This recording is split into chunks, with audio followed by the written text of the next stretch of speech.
This video is sponsored by Boot.dev. Learn backend web development through immersive, gamified experiences. Go to Boot.dev and use code WONDER to get 25% off your first annual plan. You're 23 years old. You just moved into a modest 2-bedroom apartment with a roommate, a neutral acquaintance you're splitting costs and responsibilities with. To ensure everything is fair and cordial, you both establish who does what in the apartment. When and who takes out the trash, cleans the floors and counters, does the dishes, and so on. You determine you'll each do the dishes once a week. You take Sunday, they take Wednesday. Soon, the first Sunday comes around, and, as planned, you do the dishes. Then, the first Wednesday comes, and your roommate does them. This continues for a couple of weeks. Then, on one Wednesday, after coming home late from work, you find the dishes piled up in the sink. You don't say anything. In your generous nature, you assume it's a one-off thing, and your roommate will just do them the next day.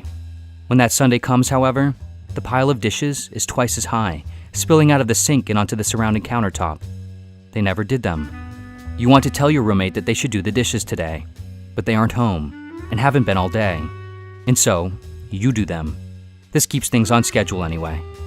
When the following Wednesday comes, your roommate does the dishes. All is well and back to normal. That is, until the following Wednesday, when again, late into the evening, you find the sink filled with dishes. You go to your roommate and ask what's going on. They assure you they will do them. You accept this. The next day, however, the dishes are still there, piled even higher. And then the next day, and the next day. You realize there's a problem. When that Sunday comes, you wonder what you should do. Do the dishes, or leave the already giant pile to grow bigger? What precedent have you set? What precedent will you set? Can you reset things? What if you don't do the dishes, and then your roommate still doesn't do them? The kitchen will remain a constant mess. Alternatively, what if you do them, and soon you're always doing them, every time? Who are you dealing with here, and how can you deal with them most effectively? You wonder what decision, based on what strategy, you should make. This is a version of a famous thought experiment in game theory known as the prisoner's dilemma, a situation where two people would be better off cooperating, but each person has some incentive to go against the other. In both not cooperating, however, both end up worse off. In this case, the individual incentive is not spending time doing the dishes. The outcome is either a messy kitchen and messy roommate situation, or a clean one. Broadly, game theory is the mathematical study of decision-making and strategies in situations where outcomes depend on others' choices. More specifically, it examines the nature and effects of how conflict and cooperation among rational decision-makers can lead to optimal or suboptimal payoffs. In essence, it is a science of strategy. In social situations, in business, in economics, and in politics, in every interaction, whether between as little as two people or as many as nations, decisions are constantly being made that affect everyone involved.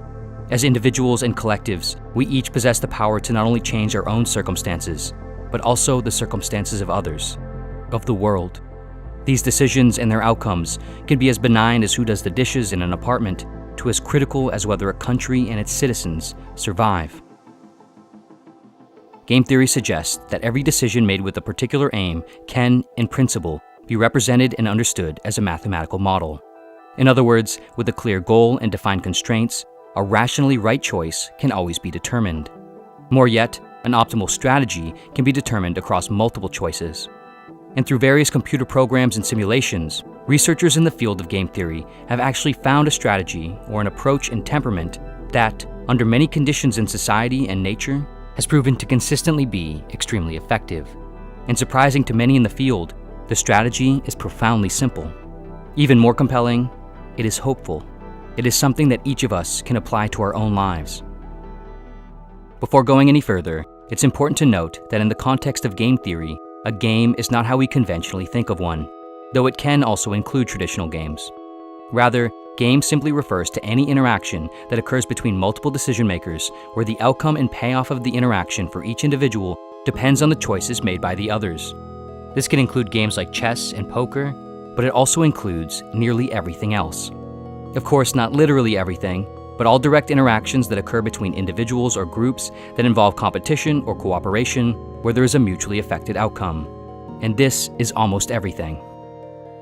Importantly, however, game theory does delineate two types of interactions, or games: cooperative and non-cooperative. Cooperative game theory includes dynamics like players on the same sports team, roommates, in theory, business partnerships, as well as international alliances and trade agreements.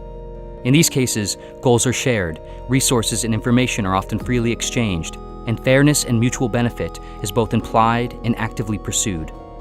Non-cooperative game theory, however, is far more prevalent in the world, and arguably much more interesting. In non-cooperative games, there are typically winners and losers, as players act independently in their own interests, making choices intentionally to benefit themselves, potentially at the expense of their opponents. This sort of non-cooperative dynamic intention is often used and simplistically reproduced in game shows. For example, in the late 2000s British game show Golden Balls, two strangers would sit across from each other and decide whether they wanted to split or steal a large sum of money with the other person. Each person's choice directly affected whether either individual got any money and how much, but neither would know the other's final choice until it was revealed and locked in. If both chose to split, they shared the money equally. If one chose to split and the other chose to steal, the one who chose to steal got all the money, and the other person got nothing. If both chose to steal, neither person got anything. In these sorts of one-off situations, where one can either split or steal, cooperate or defect, game theory shows us that there is a clear rational choice. What is known as the dominant strategy refers to a choice that provides a player with the best results no matter what the other player does. And this is always the most rational choice to make. The choice is not about what could lead to the best possible outcome, but about choosing for the best outcome no matter what the other person decides to do, since you have no control over that. And so, in Golden Balls, the most rational thing to do would be to always steal. This is because if one person splits, then the other person does better by stealing. If one person steals, again, the other person, in a sense, does better by stealing because they get the same amount as splitting, 0, but are not manipulated or exploited by the other person. Technically, this is what game theorists would call a weakly dominant strategy, since the literal payoff in this latter situation would be equal to splitting rather than better. Of course, however, life is not a game show. Interactions are almost never one-offs without lingering continued effects. Decisions are rarely as simple as splitting or stealing, and outcomes are rarely as simple as half, all, or 0. In real life, there is almost always a much greater interplay with time, repeated interactions, uncertainty, leverage, and resources. If someone does or doesn't do the dishes once, that game is not over. The relationship and space are and can be either benefited or strained moving forward. When a business smears or partners with another business, that game is not over. Retaliation or a growth in resources can and will likely follow. When a country attacks, retaliates, or allies with another, that game is not over. Wars can begin or end. Nations can begin or end. With all this in mind, what is the most effective decision-making strategy or approach in temperament and life in general? Is there one? In 1980, political scientist Robert Axelrod set out to test and answer this very question. Using computer programs to model different decision-making strategies, Axelrod orchestrated an experiment. He had leading theorists from various disciplines and places around the world create and submit programs that would compete in a tournament of an iterated version of the prisoner's dilemma. The goal was to submit the best strategy and win. The rules of the tournament were simple. Each player, or program, played a single game against every other player, as well as a copy of itself. In each game, each player had the option to either cooperate with or defect against their opponent. If both players cooperated, they both received 3 points. If one cooperated and the other defected, the player who defected received 5 points, and the player who cooperated received 0. If both defected, both received 1 point. Each individual game contained 200 rounds. The player with the most points by the end of all the matchups in the tournament won. In total, 14 programs were submitted, and then Axelrod added one that defected or cooperated at random with a 50% probability each round. Most of the submitted strategies began with cooperation, while others began with early defections. Some players were complex and calculating, probing for weakness and then exploiting it, like a program called Grass Camp. Some mixed in random moves to utilize confusion and surprise, like a program called Joss. Others were far more straightforward. Together, the program spanned from what Axelrod referred to as simple and nice to cunning and nasty. After the tournament concluded, Axelrod, along with many other game theorists, found the results profoundly surprising. He ran the whole tournament again 5 times over to ensure the results were dependable and repeatable. Each time, the results were consistent, and the same winner emerged. a program called Tit for Tat, which was one of the simplest and most cooperative programs of all. To further elevate the complexity and better mirror real-world circumstances, Axelrod conducted a second tournament. This time, there was no defined number of total rounds per game. With it now being a random, unknown number, players could no longer track and calibrate their decisions against a defined endgame, just like reality. This time, 62 program strategies were submitted, and again, Axelrod added one that was random. The results were very consistent to the first tournament. Again, Tit for Tat won. Axelrod and many other game theorists found this extremely surprising because the expectation was that the winning strategy would be either highly complex, highly competitive, or both. That is, cunning and nasty. And yet, Tit for Tat was generally simple, nice, and forgiving. In terms of specific gameplay, Tit for Tat always starts with cooperation. From there, it always copies its opponent's last move. And so, it continues to cooperate unless or until its opponent defects. At that point, Tit for Tat immediately defects back, and continues to do so unless or until its opponent cooperates again. As soon as its opponent cooperates again, Tit for Tat then forgives or no longer accounts for previous moves and returns to cooperating, unless or until its opponent defects, so on and so forth. Interestingly, the results of this strategy equated to Tit for Tat never winning any individual games, since one-on-one it can only lose or draw. But across all matchups and games, it cooperated with enough other players to consistently end up with the highest score overall and win the tournament. Axelrod writes, in The Evolution of Cooperation, what accounts for Tit for Tat's robust success is its combination of being nice, retaliatory, forgiving, and clear. Its niceness prevents it from getting into unnecessary trouble. Its retaliation discourages the other side from persisting whenever defection is tried. Its forgiveness helps restore mutual cooperation, and its clarity makes it intelligible to the other player, thereby eliciting long-term cooperation. Moreover, almost all top-performing players in the tournaments shared in these similar qualities.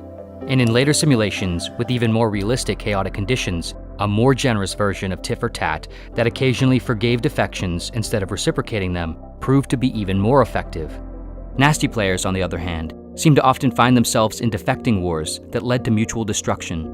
Axelrod says, what makes it possible for cooperation to emerge is the fact that the players might meet again. The takeaway from this is reasonably clear. In continued, non-cooperative competitive interactions, like these tournaments, it is often beneficial to, at the very least, try to be nice, to lead with niceness and cooperation. This is not a weakness, but a strength. Conversely, an individual who often leads with or incites defection is more likely to weaken itself and lose over time, even if it initially appears as if they are winning.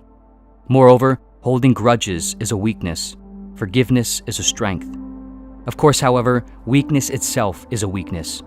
That is, letting someone do you wrong without consequence will lead to being taken advantage of and losing. One's approach to exacting consequence, however, is also important. It must be relatively equal, consistent, and clear, not opaque and manipulative. From a moral and historical perspective, the winning tit-for-tat strategy essentially mirrors an eye-for-an-eye ethos. That is, justice and punishment should be proportional to the harm caused by an offense, but after proportional consequence, balance and cooperation can and should be restored. On a more individual level, it essentially equates to being kind, forthright, and understanding, but never a pushover.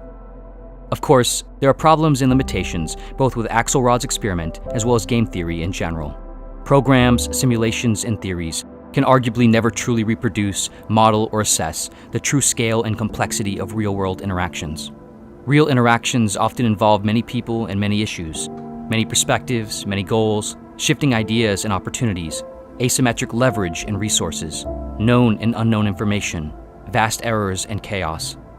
And perhaps most importantly, they involve the very emotional, sentimental, spiteful, and irrational nature of the human mind.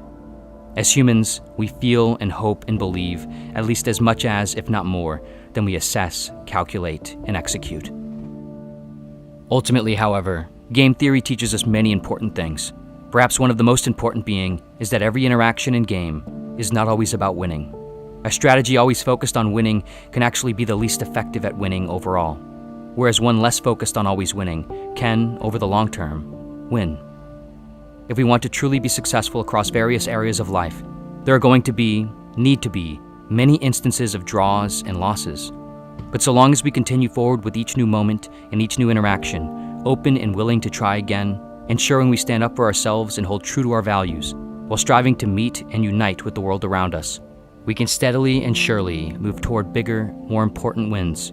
Wins of cooperation, kindness, and mutual benefit.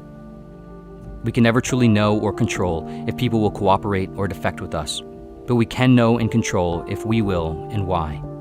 And we can know that each decision we make will likely influence the nature and outcome of all the games in which we participate, present and future, potentially making or breaking relationships, goals, systems, or even society and the planet. And so, at least for starters, for our own sake, when our day comes, let's be sure we do the dishes.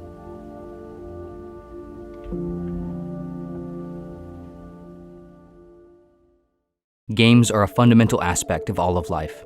And so, naturally, our brains are wired to often treat and make sense of things through gamification. It is how we effectively build, understand, and improve.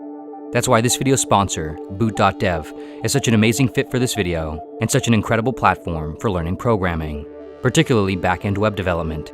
Boot.dev functions as a programming RPG game using modern game design to not only immerse you into coding, but help you effectively achieve your goals in real life. Whether it's passing technical interviews, building a successful programming career, or creating your own web applications and services.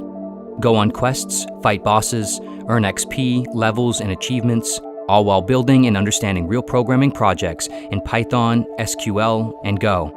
If you're ever stuck, Boots, a bear wizard, is always around to help keep you moving without letting you off the hook. Boot.dev also recently launched the Training Grounds, which is a place where you can continually practice coding through infinite challenges before venturing off into quests. As you move through the games and courses, without even realizing it, your programming abilities will grow. And of course, this is an extremely valuable skill. The median salary for back-end developers in the US in 2024 was well over $100,000, and programmers often have the option to work remotely, which can be a great benefit. Start your journey today and level up in the game of life by going to boot.dev and use code WONDER to get 25% off your first annual plan. And of course, as always, thank you so much for watching in general, and see you next video.